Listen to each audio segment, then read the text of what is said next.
Welcome back to the channel. My name is Steven. I'm a pharmacist and I own 54 units of real estate. So today I want to talk about scaling slow. And this is a reminder for myself and hopefully for someone getting started who feels like they're behind. Because, when I got into real estate investing, early on, year one, year two, actually for me, it's probably 2019 when I owned 2 properties or 3 properties. If you watch Bigger Pockets, you watch a lot of YouTubers, you feel very behind because they own a lot of units, they're financially free, maybe they're making a lot of cash flow, or claim they make a lot of cash flow, and you're comparing your chapter 1 to their chapter 20. And I felt myself in this trap too, and that's why I always say, I felt like I had a gun to my head for no reason. And someone was telling me that they had 100 units. And, my mentality back then, which is wrong, is more units equals more cash flow. That is not the case, always. I did have a lot of units, and, 90 units at one point. It doesn't mean I had more cash flow. So, for me, go at your own pace. Easy to say, hard to follow. And then do what works for you. So obviously, I started off in California, where, homes were $800,000 to $1 million. And, I have to put $80,000 to $100,000 down. So obviously, it's hard to scale in like California versus if I were to buy homes for like, let's say $200,000, and even if you put 25% down, it's $50K. So, you gotta see your market, and obviously I was in an appreciation market, not really a cash flow market. And, and what kind of sucks about that is I had to go out of state to make sense, right? Like obviously I would love to invest in my backyard, if I could afford to, and self-manage my portfolios, because you can save yourself a 10% property management fee, and if you get systems in place, and good tenants, it's not that much of a headache. It's just a lot of times, like the ones I self-manage, it just, they tell me, they text me, and I just notify my handyman, or I make a call. So it doesn't take me that much effort. And if I want to take it to the next level, I just can have them contact my handyman directly. But my problem is I've the ones I self-manage are all over. I have some in Orange County, have some in the Bay Area. So I went out of state, not because I wanted to, because I felt like I had to, because I wanted more cash flow. So that's why I went to Oklahoma, and that's why I went to Huntsville, Alabama, because California, it's mostly appreciation, right? So ideally, if you're in a market where it's your own backyard, and you're more of maybe a hybrid market, so half cash flow, half appreciation, I kind of consider Huntsville, Alabama to be that. But whatever, if that's your advantage, then you can take advantage of it, right? And, I'm hearing people's stories, people who own like 150 units plus. And it's kind of interesting learning from like their tidbits. So one person owns 150 doors among 50 buildings. So they're mostly triplexes. And that was his unfair, and he invests in his backyard. So he was able to scale that, and he self-managed it, and he worked a high-level W-2 executive position like myself. So he did it over time. And the part of the story that hit home for me was he said that he house hacked.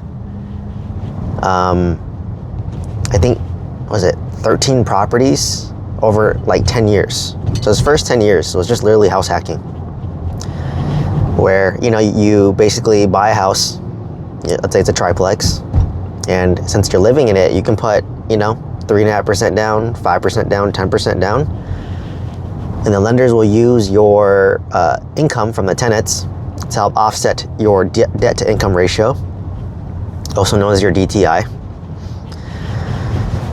And that's how he got started. And he did that for 10 years. So that takes a lot of humility to be able to house hack a property for your first 10 years.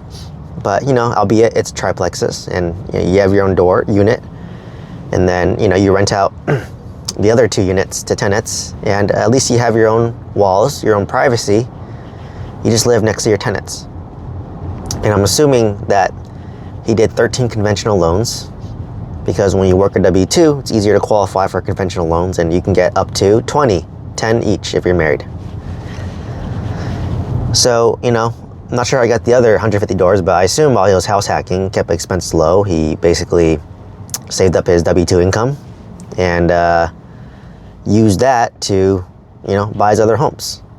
And not sure how much the average homes was, but if you kind of assume, 300, 400K, you're putting down like 30, 40K.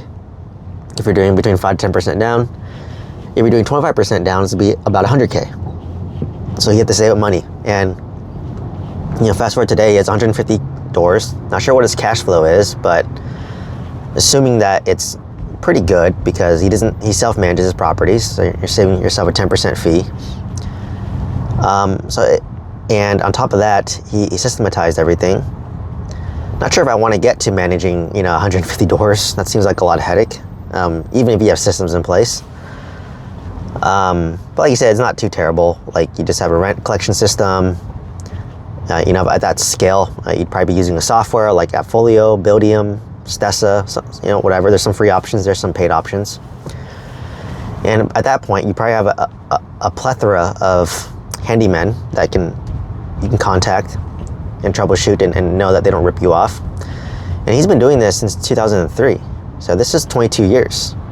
So obviously, he kind of said that you got to acquire the asset, you got to stabilize the asset, and then you got to optimize the asset.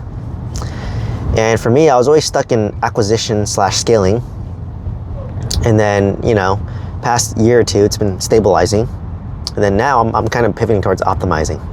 So optimizing is, okay, is there a way to lower my insurance? I use steadily and save on some insurance. Is there a way that maybe if I pay water on some of the units, can I get more water efficient toilets? Can I pass off the utilities to my tenants using like a split meter? So, is there a way to like offload some of these utilities? Can I get more water efficient faucets? So this is kind of more optimization, right? And on top of that, is there maybe a property that I don't like and I want to sell it, and I can use that to maybe pay off another property and own a section of my portfolio free and clear? So these are all the things that you think about in optimization.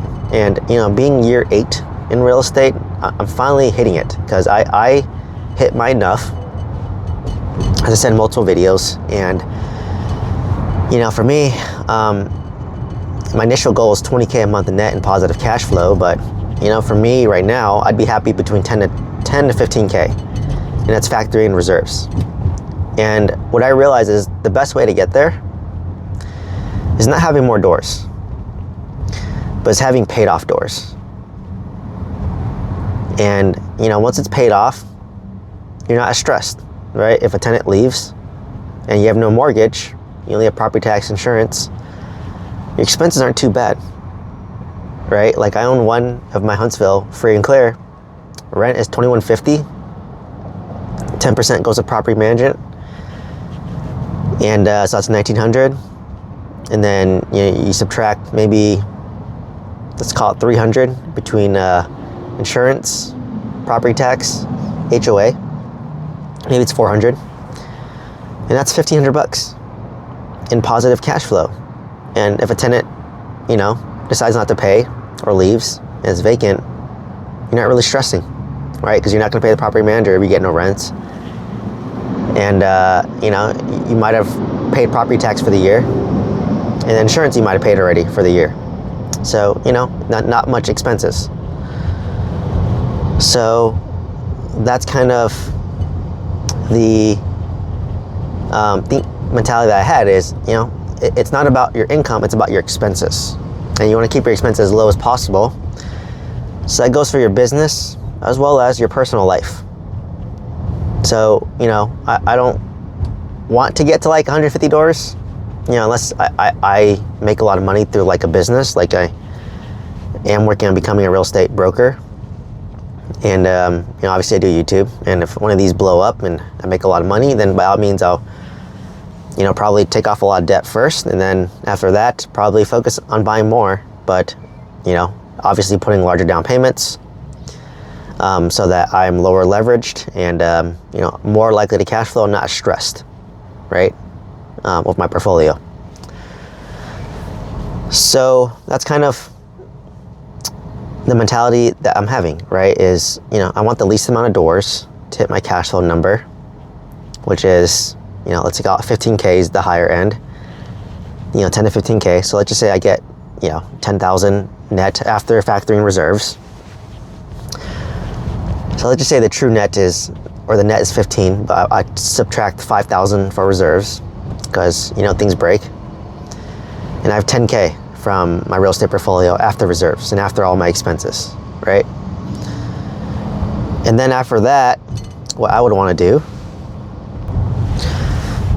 so once I kind of get my 10K a month in cash flow after reserves, I want to have a paid off primary. So that's a non-negotiable for me, even though it could be considered a bad, return on investment, but that's we're focusing on return on peace of mind and return on stress and wanting to lower my personal expense. So my mortgage is gone, just property tax, insurance, HOA. And that might be $2,000 a month and utilities. So $2K a month is my living situation. And then, I'll have my stock portfolio, which is like $1 million right now. A little bit higher, maybe 1.2, 1.3. But if it gets to $2 million, between my wife and I, and let's just say we live off that 4% rule on $2 million, that's $80,000 a year, which is, what is that? That's almost like $7,000 a month, I believe. So if I'm getting $10,000 a month from real estate after reserves and expenses, plus another $7,000 for my 4% rule on my $2 million stock portfolio, which I hope to get to one day. Maybe if you include my wife, maybe I'm at, 1.6. So I'll get there by the time I retire. That's 17K a month. And, realistically, my wife and I, maybe we'll still work in a way. Like, for sure, my wife is still open to, maybe working per diem, one day a week or, one day every 2 weeks. For me, I know I'll still be making active income. Maybe not as a full-time pharmacist. Maybe I'll be part-time. Maybe I'll be remote and take less pay. And maybe I just will become a good real estate broker or like a Graham Stephan of YouTube and making more from that. So, I'll still be making money in a way. But honestly, if that's my situation with 17K a month, I don't need to make more than, I'd be happy making $80,000 to $100,000 a year through whatever business I'm doing, right? So for context, if I'm selling homes in California, that's selling 3 homes a year. If I'm selling homes in Huntsville or Oklahoma, that's maybe about 8 to 10 homes a year, right? 10K on average commissions. Versus California, it's about 30K. I'm basing off selling Lennar homes because that's what I want to sell. So, I'm still making some active income, which is another, $7,000. Let's just call it gross. So maybe after taxes, might be $4,000 or $3,000 to $4,000. So, right there, it's 10K from real estate, 7K from 4% rule, maybe 3K from active income. That's 20K a month. And our living expense is just $2,000. So that's 18K to, cover insurance, car insurance, or health insurance, for living expenses, for the kids, daycare, activities. That's a pretty good life, right? So I see that within my grasp, maybe over the next 5 to 10 years. Very feasible for me in that time window to own some free and clear, to get to $2 million in stock portfolio, and to, maybe sell an asset and pay off my primary. That's very, very feasible. And that's my goal, right? At first I thought it was all real estate, but I do own stocks too, and the 4% rule off of your stocks is pretty good too, right? I got some brokerage accounts, I got some whole life insurance, which are more liquid, and then obviously 401k, IRA. You have to pull it out at a later date. And so that's kind of the game that I want to play, right? Like, I don't want that much headache with my real estate. So, for me, taking off some debt, taking off some expenses, maintaining my cash flow and starting to pay it down, starting to make more sense. So kind of like the Dave Ramsey approach, right? I was good at no debt in my personal expenses, but obviously I had to do a lot of debt for my real estate. And but now that I've kind of hit my enough, just focused on paying off that debt and optimizing that portfolio. So that kind of makes me laser focused on staying on this plan, because I will say, when I scaled my real estate portfolio, I didn't really have a plan. I just was trying to acquire whatever I could, whatever deals that were there, whatever opportunities were there in my face. I was an opportunist. And a lot of people starting off in real estate are opportunists because you don't know much, you're inexperienced. But, if you kind of learn from those around you, you can see that, they have a buy box, they're buying their market, and like he never deviated from triplexes, and he just continued to buy triplexes over and over until he scaled to 50. Right? So that's kind of the nice thing of just knowing your market very well.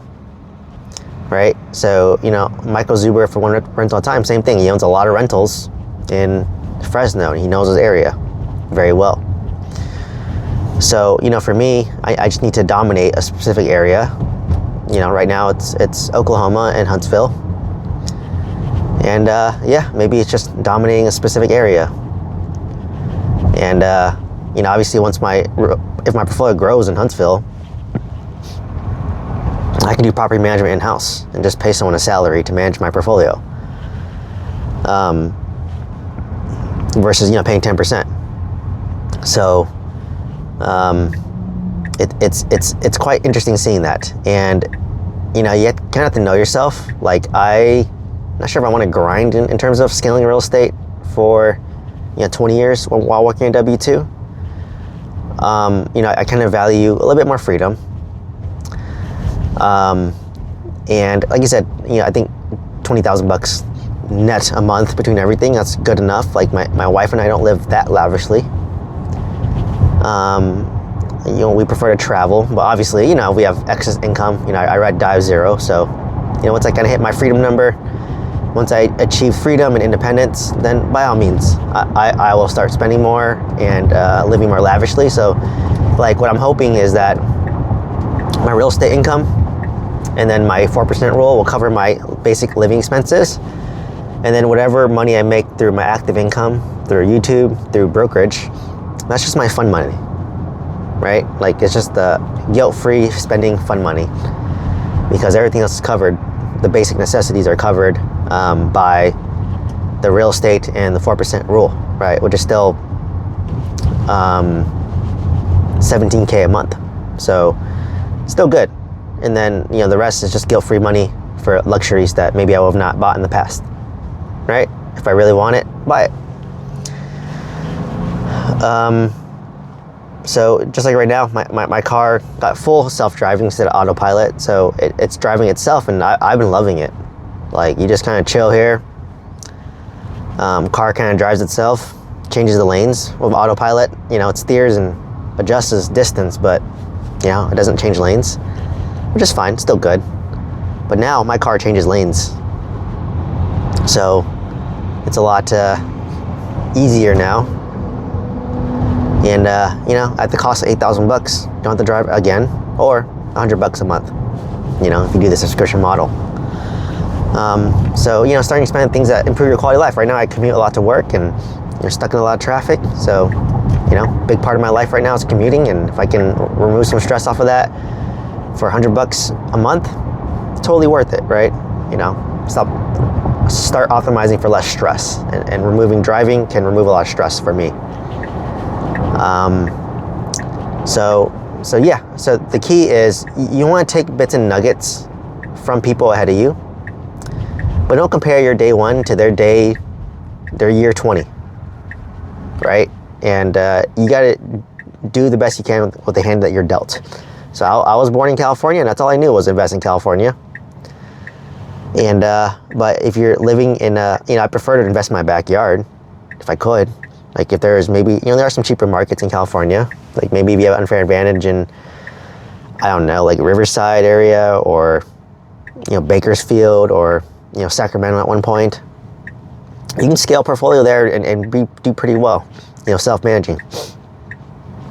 So, it's really about knowing how you want to pivot and how you want to do things and at what pace, right? But remember, it takes a long time. Like a lot of people that you see today, they've been doing it for 20 years and you're just seeing their year 20, and that's why it looks easy versus you're like, even me, I'm on year 8 and I don't feel like I should be where I'm at, because real estate growth is not linear, it's exponential, right? Like all of a sudden, like you'll just go from like, I remember me, I had 90 units, my mobile park was losing 10K a month, and I sold it, and then literally that same month I sold it, and then my 26 unit was 100% occupied in finished renovation, and my 20 unit was 100% occupied and fully occupied.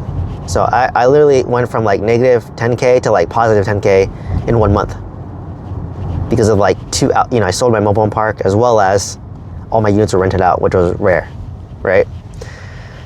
So, kind of knowing that, it's very variable, right? So you just got to go at your own pace, and you want to make sure it's a sustainable game. Like you want to make sure that it's the tortoise and the hare, right? Can you go slow and steady? Slow, steady progression versus like rapid speed. Like, so it's kind of funny. Like I'm more like a hare. My wife's more like a tortoise. So I was sprinting.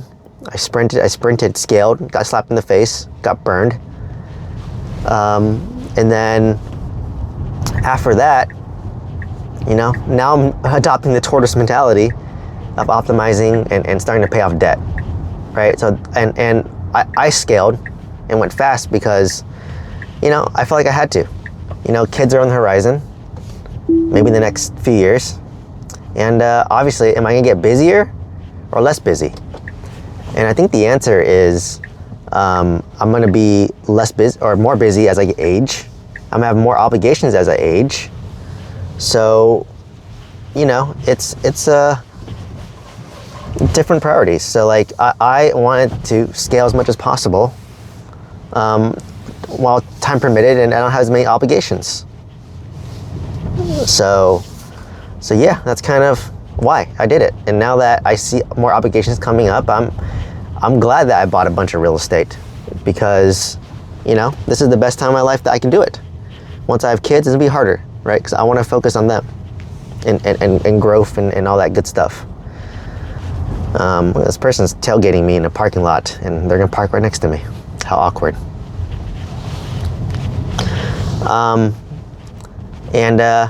So that's how you gotta scale your real estate portfolio, right? It's okay to go at your own pace.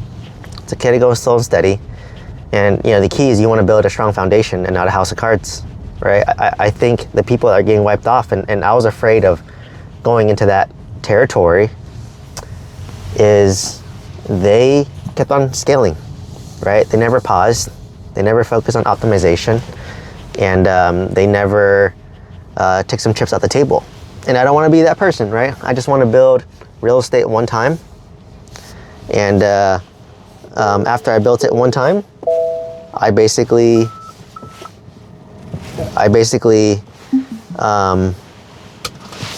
just want to live my life from there.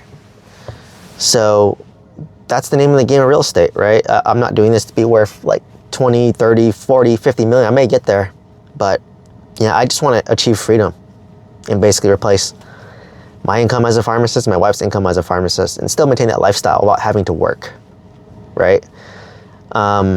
And obviously now, I work W-2 still, so I can afford to take more risk, because anything bad that happens, I can cover it through my W-2. But that's not a sustainable way to scale your portfolio, right? You don't want to be dependent. Your portfolio cannot be dependent on your income. So, for me, that's why, knowing that I want to step away from my income, my W-2 income, which is, more guaranteed versus business and high income, between my wife and I gotta lower my expenses as much as possible and take that at the table. So if I have lower expenses, I have lower risk, And yeah, that's going to entail, paying off 3% mortgages. My primary is 6.5%, so it's easier to pay off, but it's going to entail paying off 3 to 5% mortgages. Yes, I can invest it and earn the difference, but for me, just having that less risk is better, right? I just have the paid off rentals, and then at that point I could maybe diversify into more index funds, and don't put all my eggs in real estate, which I have been historically. So you make your wealth one way. For me, it's real estate. And then once you kind of made your wealth, you at that point then diversify to minimize your risk, right? If you want to preserve that portfolio longer term. But everyone, the 7 streams of income sounds cool, but people mostly have one main source of income, and then they use that one main source over time to sprinkle it into 7 streams of income. That's what I kind of did, if you think about it. Started off my W-2, became real estate, and now I'm adding on, YouTube, coaching, affiliate income, sponsorships, and becoming a real estate broker, so offering a service. So it's but my main one is still real estate and my W-2, if I'm being honest. So, but maybe YouTube can take over one day, or the brokerage can take over one day. So that's what I mean by diversification over time. And so anyways, TLDR, focus on your journey. Go at your own pace. It's okay. Don't feel FOMO. Everyone has their own journey. If it takes you 30 years, so what? At least you'll be ahead of most people if you get started. Anyways, hopefully you found value. Let me know if you have any questions or comments. If you want to join the school community on a free trial, if you want courses and coaching, I just lowered the price of my course. If you want to send me an email, if you want Steadily Landlord Insurance quote to maybe save some money, it's free. If you want to use Lending One, who's kind of my preferred investment lender right now, all on my link tree. Click on that, you can see that. Otherwise, hope to see you in my lives, and hope to see you in the next one. Thank you so much.